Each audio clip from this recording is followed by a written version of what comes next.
Kisah Rasul pasal 8. Saul menganiaya orang Kristen. Ayat 1, dan Saul setuju dengan kematian Stefanus. Maka pada waktu itu ada aniaya besar terhadap gereja di Yerusalem, dan mereka semua tercerai-berai ke seluruh negeri Yudea dan Samaria, kecuali rasul-rasul.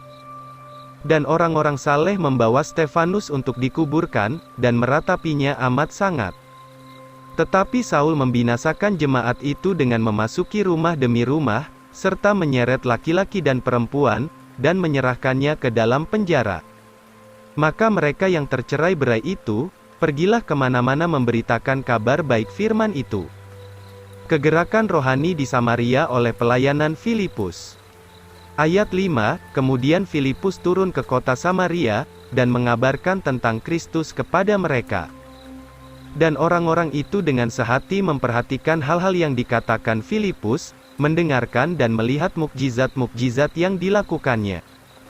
Sebab roh-roh najis itu keluar dari banyak orang yang kerasukan sambil berteriak dengan suara yang keras, dan banyak orang lumpuh dan timpang disembuhkan. Maka adalah kesukaan yang sangat besar di dalam kota itu.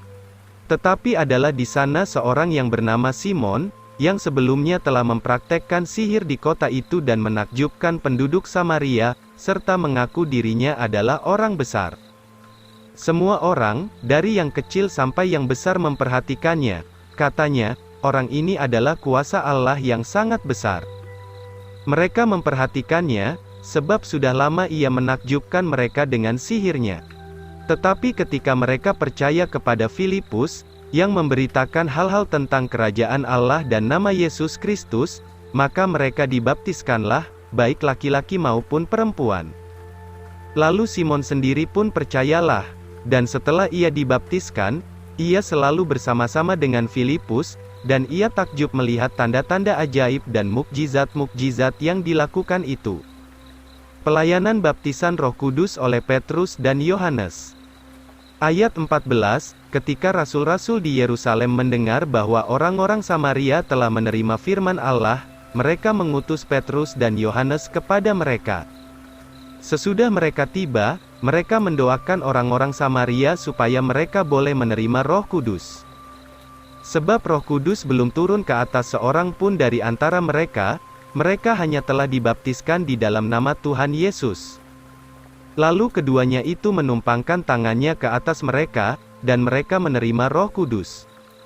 Ketika Simon melihat bahwa Roh Kudus diberikan melalui penumpangan tangan rasul-rasul itu, ia menawarkan uang kepada keduanya. Katanya, berilah saya juga kuasa ini, supaya ke atas siapapun saya meletakkan tangan, ia dapat menerima Roh Kudus. Tetapi Petrus berkata kepadanya, binasalah uangmu dengan engkau, sebab engkau mengira bahwa karunia Allah dapat dibeli dengan uang.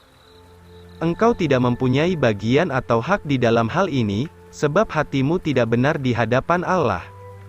Karena itu bertobatlah dari kejahatanmu ini, dan mintalah kepada Allah kalau niat hatimu boleh diampuni. Sebab saya melihat, bahwa kamu berada di dalam empedu kepahitan dan belenggu kejahatan.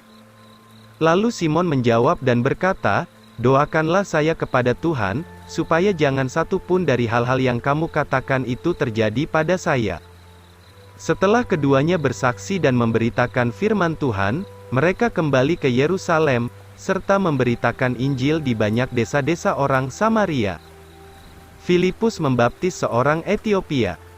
Ayat 26, maka malaikat Tuhan berkatalah kepada Filipus, katanya, bangun dan pergilah ke selatan, ke jalan yang menurun dari Yerusalem ke Gaza.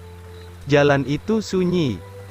Maka bangunlah ia dan pergi, dan lihatlah seorang sida-sida orang Etiopia yang berpangkat tinggi dan bendahara Kandake, Ratu Etiopia, telah datang ke Yerusalem untuk beribadah. Saat itu ia sedang pulang dan duduk di keretanya, sambil membaca kitab Nabi Yesaya.